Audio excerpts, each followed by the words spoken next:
Shabbat Shalom. It is now sunset, dark here in Girdwood. That's where I am. Surprise. I'm in Girdwood, Alaska, if you haven't figured it out yet. I'm sure you have, because I've been dropping hints ever since I got here a few days ago for the first day of Sukkot. But it's now day 4 of Sukkot. It's now Friday night, October the 26th, and it is the Shabbat. And as I do every Friday night, I have my Sabbath teaching, where I take a break from all the news and exposing pedophiles and all that stuff, and concentrate just on the Sabbath and prophetic teachings and things like that, and also fellowship that we've added as well for the Zoom room. So, Shabbat Shalom. Let's light the candles. Hallelujah. It's interesting because here the sun sets later than in Juneau. It doesn't set until about 6:30 here, whereas in Juneau it was setting at like 5:45. But in the morning, the sun doesn't rise till 9 a.m. And in Juneau, the sun rises at like 7:30. So it's really bizarre. Hallelujah. Hallelujah, Father. Shabbat Shalom.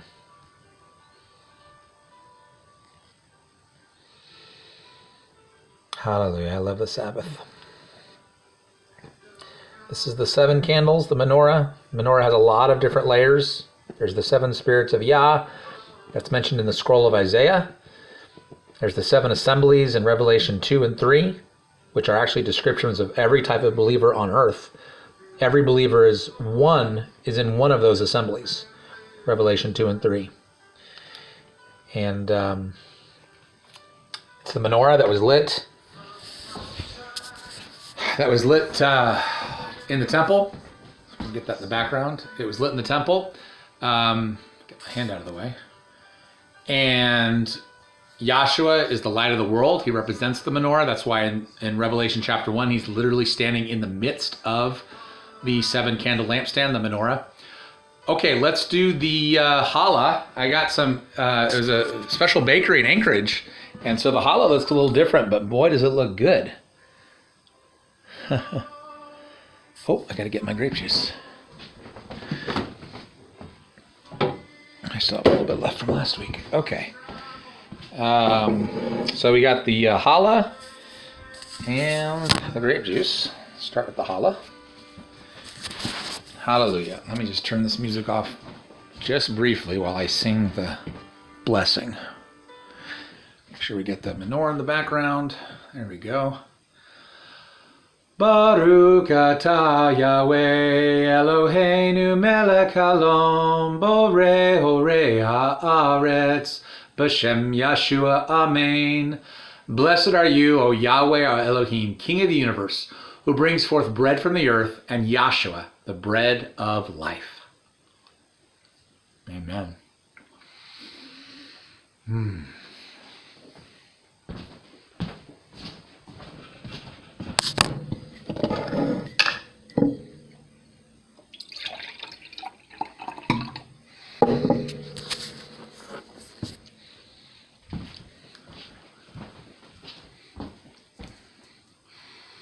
Baruch atah Yahweh Eloheinu melech haolam borei horei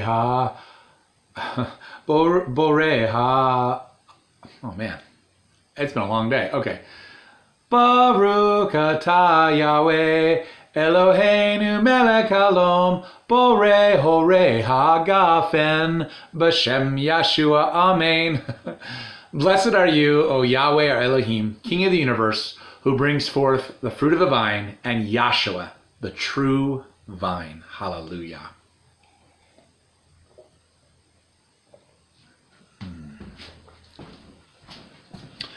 Okay, so normally I do a short teaching, where I just teach a little bit about the Torah every Shabbat.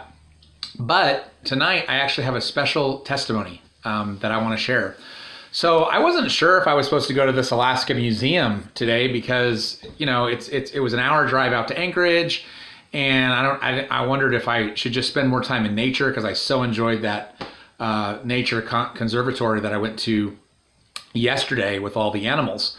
But I did go up there because I felt like Yah just wanted me to go there, and literally right after I filmed that menorah that I saw in the Native American exhibit there, this man walked up to me And we wound up speaking a couple of times throughout my stay at the museum. In fact, we probably spoke at least 20, 30 minutes, just him and I chatting.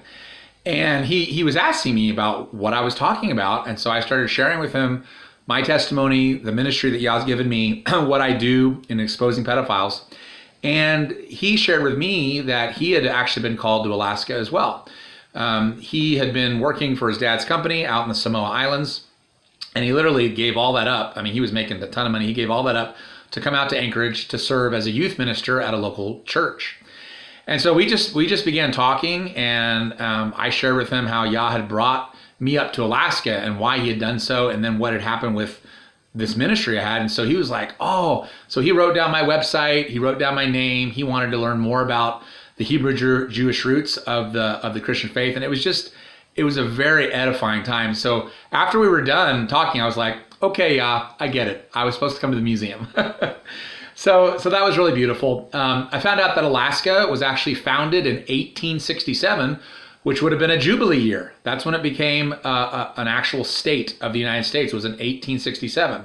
Remember, the Jubilee years is 67, 17, 67, 17. That's how they work. I had a video earlier, if you haven't seen it, that I made a couple Shabbats ago called, or actually it was on the Feast of Trumpets, so it was on a high Shabbat. But the video is called Prophecy, Pedophiles, and Trump, X Marks the Spot. And I talk about the Jubilee year, how it happens every 50 years, and how it happened in 1917, and I give the reasons why, and then how it happened in 1967, and I give the reasons why, and then how it happened in 2017, and how that Jubilee year was directly tied to President Trump. Well, 1867 would have been the Jubilee year before 1917, and so it was cool that Alaska actually became a state in that year. So I thought that was really neat. A lot of just neat things that I learned at the museum that I just didn't know about Alaska and its history. Some gorgeous paintings. If you ever get a chance to go, it's a very, very neat place. And by the way, the airport in Anchorage, beautiful. It's like a museum. I mean, you got these stone rock walls. You got these pinlit artifacts that are in these beautiful wooden corridors.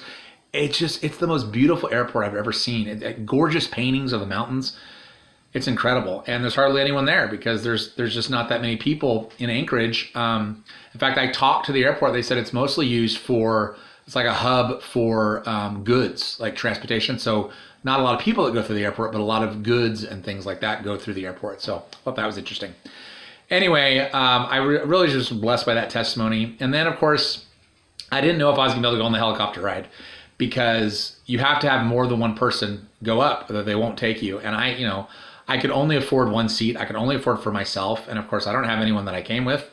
And so I was just praying, well, yeah, if you want me to do it, you'll open the door. And literally just before Shabbat began, like 3 hours before Shabbat, they were like, well, we can take you up for a half hour. There's another person here that came in from San Francisco and really wants to go, but we can take you both up. And I was like, oh, wow.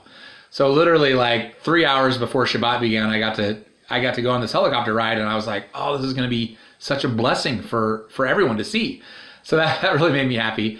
And then I came home and my internet was completely down, like just completely shut down, couldn't get on the internet at all.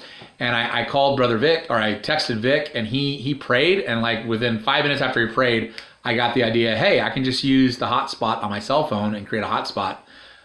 So for some reason the internet went down here at the Airbnb. I don't know why. It looks like the entire city of Girdwood is down, because I tried going over to the laundromat before Shabbat and it wouldn't work either. So just sharing that testimony to let you know that when Yah is urging you to go someplace, even if you feel like you shouldn't do it, or if he's really telling you to go, make sure you go, because he will bless your obedience. And he certainly did. I'm excited to have made that contact of that youth minister. Hallelujah. All right. Well, tonight we are having another Zoom prayer meeting and fellowship. It'll be starting at 8 p.m. Alaska time, 9 p.m. West Coast, and then 10 p.m. Mountain, 11 p.m. Central, midnight East Coast. And we'll be meeting. So those of you who want to join, you can. If you want to join, you actually have to send me your email. You can find my email address under the videos that I don't make on Shabbat. And you can send me your email, and you have to download Zoom. It's like zoom.us or something, but you have to download that program. And then right before 8 p.m. my time, I'll send you a link to the specific prayer room.